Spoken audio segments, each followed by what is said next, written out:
আমরা লিম্ফোসাইটের তৃতীয় একটা টাইপস হচ্ছে ন্যাচারাল কিলার সেল নিয়ে আলোচনা করছি। ন্যাচারাল কিলার সেলস থাকে 20-40% এবং এই ন্যাচারাল কিলার সেলস কাজ করে ভাইরাস এবং ক্যান্সার আক্রান্ত কোষের উপর। অর্থাৎ কোনো কোষ যদি ভাইরাস দ্বারা আক্রান্ত হয় তাহলে সেটাকে সে ধ্বংস করে দিতে পারে এবং একই সাথে ক্যান্সার আক্রান্ত কোনো কোষকেও সে ধ্বংস করে দিতে পারে। সেজন্য তাকে বলা হয় ন্যাচারাল কিলার সেলস। অন্যান্য কোনো সিস্টেম দেহে কার্যকর হওয়ার আগেই এই ন্যাচারাল কিলার সেলস ভাইরাস এবং ক্যান্সার আক্রান্ত কোষকে ধ্বংস করতে পারে। নিউট্রোফিল হচ্ছে দানাদার কোষ, দানাদার লিউকোসাইট কোষ, যেটা 40-60% থাকে এবং এগুলোর গড় আয়ু হচ্ছে 2-5 দিন এবং এগুলোর বিশেষ একটা বৈশিষ্ট্য হচ্ছে অ্যামিবয়েড ছলন। অর্থাৎ ক্যাপিলারিজ থেকে অ্যামিবয়েড ছলনের মাধ্যমে এই যে এন্ডোথেলিয়াল লেয়ার অতিক্রম করে টিস্যুতে চলে আসে এবং টিস্যুতে আসার পর সেটা এই যে টিস্যুতে অবস্থিত যে কোনো ব্যাকটেরিয়া বা অন্যান্য যে জীবাণু আছে সেই জীবাণুকে ফেগোসাইটিস প্রক্রিয়া ভক্ষণ করতে গুরুত্বপূর্ণ ভূমিকা পালন করে। এখন এই যে এন্ডোথেলিয়াল লেয়ার অতিক্রম করে অর্থাৎ রক্তের নালী অতিক্রম করে ক্যাপিলারিজ অতিক্রম করে টিস্যুতে চলে আসা একে বলা হয় ডায়াপেডেসিস। দানাদার যে অন্য একটা টাইপ আছে সেটা হচ্ছে ইওসিনোফিল। ইওসিনোফিল থাকে 2-4% টোটাল শ্বেত রক্তকণিকার এবং সাইটোপ্লাজম হচ্ছে অম্লধর্মী, যার কারণে অম্লধর্মী থাকার কারণে ইওসিন রঞ্জকে এটা নীল লাল বর্ণ ধারণ করে। অর্থাৎ অম্ল নীল লিটমাসকে লাল করে আমরা পড়ে আসছিলাম। তো এই জিনিসটা এখানে দেখা যায় যে ইওসিনও তার যে সাইটোপ্লাজমকে লাল বর্ণ ধারণ করায়।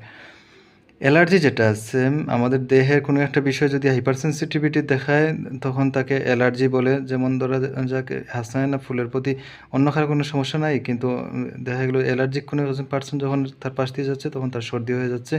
তো এরকম যে হাইপার সেন্সিটিভিটি দেখায় সেটাকে আমরা অ্যালার্জি বলি। পরজীবী সংক্রমণ বলতে আমরা কৃমির সংক্রমণ বুঝতে পারি। এখন এই যে কৃমির সংক্রমণ, প্লীহা অথবা স্নায়ুতন্ত্রের রোগ, এসব রোগের ক্ষেত্রে এই ইওসিনোফিল সংখ্যাটা বেড়ে যায়। আমরা যদি কমপ্লিট ব্লাড কাউন্ট, একটা টেস্ট আছে সিবিসি, সেই টেস্ট করলে এগুলো আলাদা আলাদাভাবে ডিফারেন্সিয়েট কাউন্ট হিসেবে দেখা যায় যে নিউট্রোফিল যদি বেড়ে যায় তাহলে ব্যাকটেরিয়াল ইনফেকশন বোঝায়, ইওসিনোফিল যদি বেড়ে যায় তাহলে বোঝায় যে পরজীবী সংক্রমণ হয়েছে অথবা এই মানুষের অ্যালার্জিক রেসপন্স বা হাইপারসেন্সিটিভিটি বেশি। বেসোফিল যে কোষগুলো আছে সেগুলোর বা কণিকা যেগুলো আছে সেগুলোর সাইটোপ্লাজম হচ্ছে ক্ষারধর্মী এবং এই ক্ষার থাকায় তার যে ইওসিন রঞ্জকে রঞ্জিত করলে সেটা নীলবর্ণ ধারণ করে। এগুলো গড় আয়ু 12-15 দিন। বিশেষ দুইটা কাজ আছে, একটা হচ্ছে হিস্টামিন রিলিজ করা এবং আরেকটা হচ্ছে হেপারিন রিলিজ করা। হিস্টামিন যেটা আমাদের দেহের প্রতিরক্ষা হিসেবে কাজ করে, এই যে একটু আগে পড়ছিলাম যে অ্যালার্জিক রেসপন্স সৃষ্টি করে, অ্যালার্জিক রেসপন্স সৃষ্টিতে এই হিস্টামিন গুরুত্বপূর্ণ ভূমিকা পালন করে। যদি হিস্টামিন রিলিজ না হয় তাহলে অ্যালার্জিক রেসপন্স সৃষ্টি হবে না।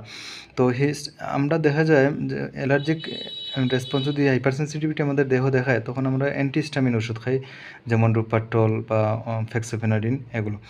হেপারিন যেটা আছে, হেপারিন আমাদের দেহের রক্তের কণিকাকে জমাট বাঁধা থেকে বিরত রাখে এবং এই হিস্টামিন এবং হেপারিন নিঃসৃত হয় বেসোফিল থেকে। মনোসাইট এবং নিউট্রোফিল যে দুইটা কোষ আছে পড়লাম আমরা, সেগুলো ফেগোসাইটোসিস প্রক্রিয়ায় জীবাণু ভক্ষণ করে। লিম্ফোসাইট অ্যান্টিবডি তৈরি করে। বেসোফিল থেকে হেপারিন তৈরি হয় এবং ইওসিনোফিল রেসপন্স দেখায় কৃমি এবং অ্যালার্জির সংক্রমণে। এই ছিল আজকের ক্লাস, সবাইকে স্বাগত।